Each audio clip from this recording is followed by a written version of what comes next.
The one and only Botticelli. Botticelli and Raphael, shirts and trousers. தந்தை பெரியாரின் பிறந்த நாளை முன்னிட்டு பெரியார் திடலில் உள்ள அவரின் சிலைக்கு நடிகரும் தமிழக வெற்றி கழக தலைவருமான விஜய் மாலை அணிவித்து மரியாதை செலுத்தியிருக்கிறார். இன்று காலையில் இந்திய பிரதமர் மோடிக்கும் தந்தை பெரியாருக்கும் பிறந்தநாள் வாழ்த்துக்களை தெரிவித்திருந்தார் விஜய். இந்த நிலையில் பெரியாரின் சிலைக்கு நேரடியாக சென்று மரியாதை செலுத்தியிருப்பது அரசியல் அரங்கில் பேசுபொருளாகியுள்ளது. பின்னணி என்ன? விரிவாக பார்ப்போம். தமிழ் திரையுலகின் உச்ச நட்சத்திரமான விஜய் கடந்த பிப்ரவரி 2 தமிழக வெற்றி கழகம் எனும் அரசியல் கட்சியை தொடங்கினார். தொடர்ந்து ஆகஸ்ட் 22 கட்சியின் கொடியையும் அறிமுகப்படுத்தினார். அந்த கட்சியின் முதல் அரசியல் மாநாடு அக்டோபர் மாதம் 3வது வாரத்தில் விழுப்புரம் மாவட்டம் விக்கிரவாண்டியில் நடைபெறவிருக்கிறது. மாநாட்டுக்கு பல்வேறு மாநில முதல்வர்கள் தொடங்கி பல முக்கிய விஐபிகளுக்கு அழைப்பு விடுக்கப்பட இருக்கிறது. தவிர திமுக, அதிமுக, காங்கிரஸ் உள்ளிட்ட பல்வேறு கட்சிகளை சேர்ந்த முன்னாள் எம்பி, எம்எல்ஏ, அமைச்சர்கள் மாநாட்டிலேயே கட்சியில் இணைய உள்ளதாகவும் தகவல்கள் வெளியாகியிருக்கின்றன.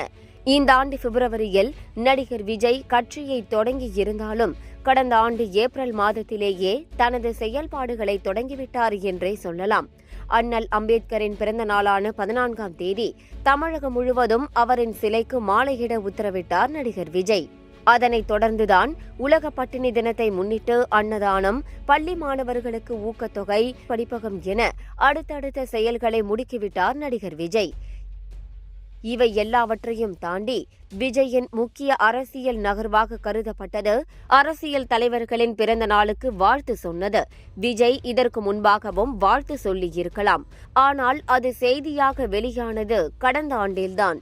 அந்த வகையில் விடுதலை சிறுத்தைகள் தலைவர் திருமாவளவன், பாமக தலைவர் அன்புமணி ராமதாஸ், நாதக தலைமை ஒருங்கிணைப்பாளர் சீமான், அமமுக பொதுச் செயலாளர் டிடிவி தினகரன், திமுக துணை பொதுச் செயலாளர் கனிமொழி உள்ளிட்ட பல தலைவர்களுக்கு பிறந்தநாள் வாழ்த்து சொன்னார் விஜய்.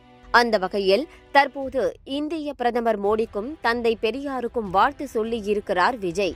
ஏற்கனவே விஜயின் கொள்கை என்னவாக இருக்கப் போகிறது என பல்வேறு கேள்விகள் எழுந்து வரும் நிலையில் நேரெதிர் கொள்கைகளை கொண்ட இரு தலைவர்களுக்கும் விஜய் வாழ்த்து சொல்லியிருப்பதோடு பெரியார் சிலைக்கு நேரடியாக சென்று மாலை அணிவித்திருப்பது இன்னும் பல கேள்விகளை எழுப்பியிருக்கின்றன. இதுகுறித்து தமிழக வெற்றி கழக கட்சி வட்டாரத்தில் விசாரித்தோம். நாட்டின் உயர்ந்த பொறுப்பில் இருப்பவர் பிரதமர் மோடி. அந்த வகையில் அவருக்கு வாழ்த்து சொல்லி இருக்கிறார் எங்கள் தலைவர். அந்த பொறுப்பின் மீதான மதிப்பாக அதை நீங்கள் எடுத்துக்கொள்ளலாம். தவிர தமிழ்நாட்டிற்கு வருகை தந்தபோது எங்கள் தலைவரை ஒருமுறை நேரிலும் சந்தித்திருக்கிறார் பிரதமர். அந்த வகையில் அவர் மீது ஒரு மரியாதை இருக்கிறது. அதேவேளை தந்தை பெரியாருக்கு சொல்லியிருக்கும் வாழ்த்தில் சாதி மத ஆதிக்கம் மற்றும் மூட பழக்க வழக்கங்களால் விலங்கிடப்பட்டு கிடந்த தமிழக மக்களிடையே விழிப்புணர்வை விதைத்தவர் என கூறியிருப்பதன் மூலம் பெரியாரின் கொள்கை மீதான எங்கள் தலைவரின் பார்வையை சொல்கிறார். அது மட்டுமல்ல, தந்தை பெரியார் அவர்களின் பிறந்த நாளில் அவர் வலியுறுத்திய பெண் உரிமை, பெண் கல்வி, பெண்கள் பாதுகாப்பு, சமத்துவம், சம உரிமை, சமூக நீதி பாதையில் பயணிக்க உதவி ஏற்போம் என்று கூறியிருக்கிறார்.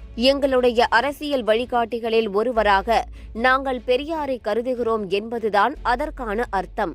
அதனால்தான் நேரடியாகவே சென்று பெரியார் சிலைக்கு மாலை அணிவித்து மரியாதை செய்திருக்கிறார். இதிலிருந்தே அரசியலில் நாங்கள் எந்த பாதையில் பயணிக்கிறோம் என்பதை நீங்கள் புரிந்து கொள்ளலாம் என்கிறார்கள் தமிழக வெற்றி கழகத்தினர். பார்ட்டி வேர்னாலும் ஐ ப்ரிஃபர் Botticelli. எங்க இருந்தாலும் நம்ம ஸ்டாரா தெரியணும் இல்லையா? வெரைட்டியான கலர்ஸ், நியூ டிசைன்ஸ், அதுக்கு மேல star look. The one and only Botticelli. Botticelli and Raphael, shirts and trousers.